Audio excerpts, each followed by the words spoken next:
샬롬. 8월 7일 금요일입니다. 우리의 마음을 열고 시편 97편 8절에서 10절 말씀으로 이 시간 하나님을 찬양하며 성령님께 온전히 이 시간을 이끄시도록 간구하겠습니다. 여호와여, 시온이 주의 심판을 듣고 기뻐하며 유다의 딸들이 즐거워하였나이다. 여호와여, 주는 온 땅 위에 지존하시고 모든 신들보다 위에 계시니이다. 여호와를 사랑하는 너희여, 악을 미워하라. 그가 그의 성도의 영혼을 보전하사 악인의 손에서 건지시느니라. 여호와여, 시온이 주의 심판을 듣고 기뻐하며 유다의 딸들이 즐거워하였나이다. 여호와여, 주는 온 땅 위에 지존하시고 모든 신들보다 위에 계시니이다. 여호와를 사랑하는 너희여, 악을 미워하라. 그가 그의 성도의 영혼을 보전하사 악인의 손에서 건지시느니라. 여호와여, 시온이 주의 심판을 듣고 기뻐하며 유다의 딸들이 즐거워하였나이다. 여호와여, 주는 온 땅 위에 지존하시고 모든 신들보다 위에 계시니이다. 여호와를 사랑하는 너희여, 악을 미워하라. 그가 그의 성도의 영혼을 보전하사 악인의 손에서 건지시느니라.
오늘 함께 묵상하실 말씀은 에베소서 1장 20절에서 23절 말씀입니다.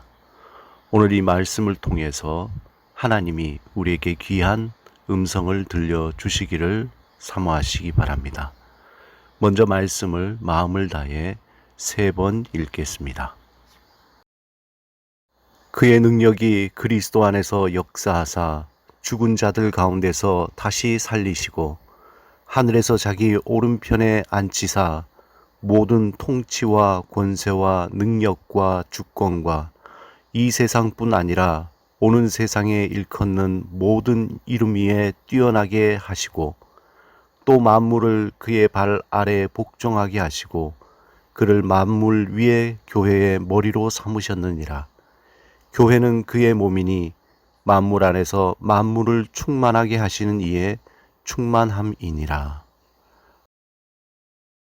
그의 능력이 그리스도 안에서 역사하사 죽은 자들 가운데서 다시 살리시고 하늘에서 자기 오른편에 앉히사 모든 통치와 권세와 능력과 주권과 이 세상뿐 아니라 오는 세상에 일컫는 모든 이름 위에 뛰어나게 하시고 또 만물을 그의 발 아래 복종하게 하시고 그를 만물 위에 교회의 머리로 삼으셨느니라. 교회는 그의 몸이니 만물 안에서 만물을 충만하게 하시는 이의 충만함이니라.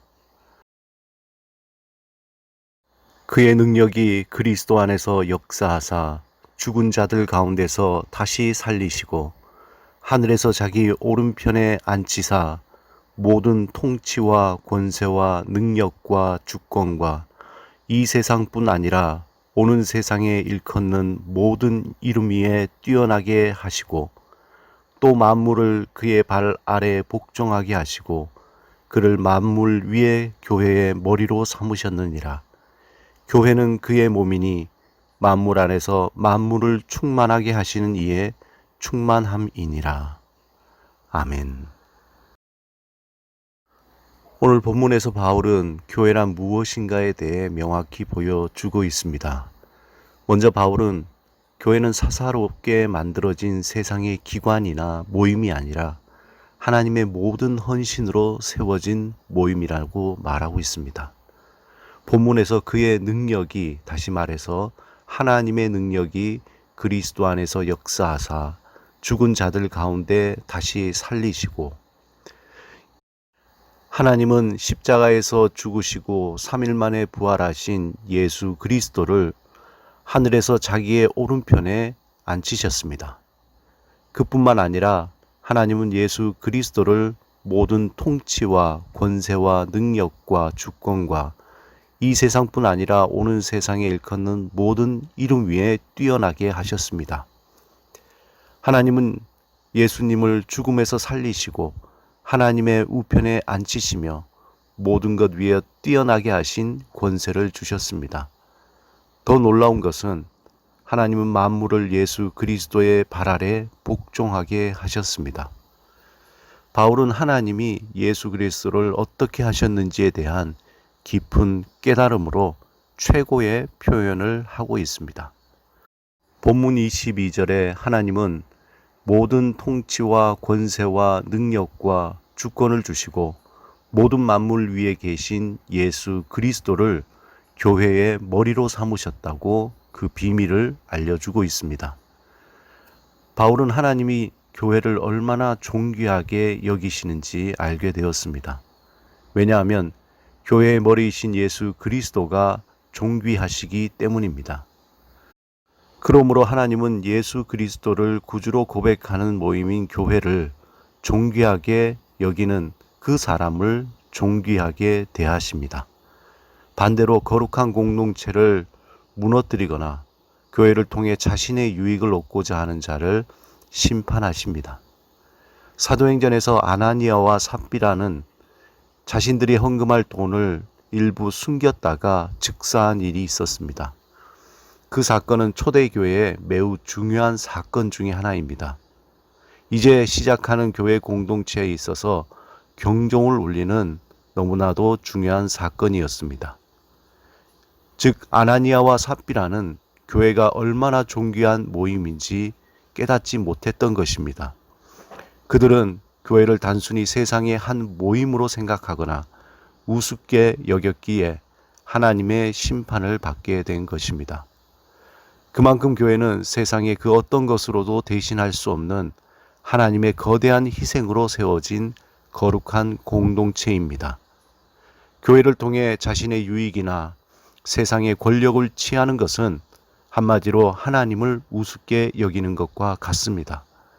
반대로 하나님은 믿음의 공동체인 교회를 위해 소중히 여기며 헌신하는 사람을 소중하게 여기십니다.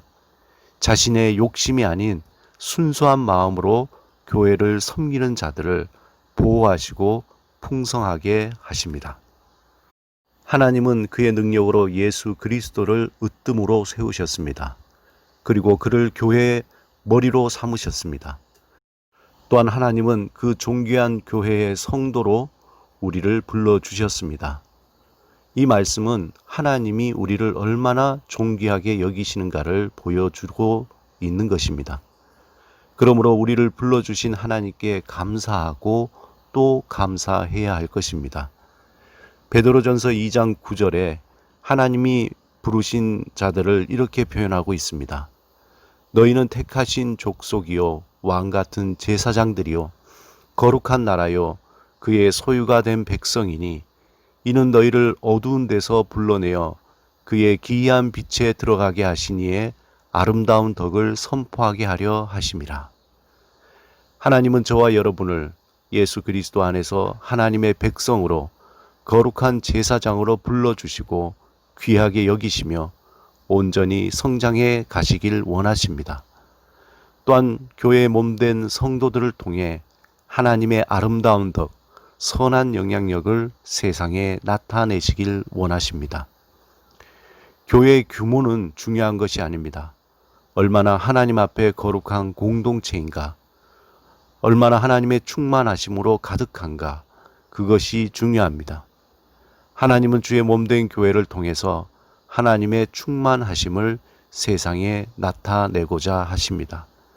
그러기에 하나님의 충만이 교회 안에 가득하도록 거룩하고 신실하고 헌신된 공동체가 되도록 교회를 온전히 세워야 할 것입니다. 교회는 세상의 유익을 구하거나 세상의 사상이나 권력을 구하는 모임이 아닌 존귀하신 주의 뜻을 따라 하나님의 충만을 세상에 나타내는 거룩한 공동체가 되어야 합니다.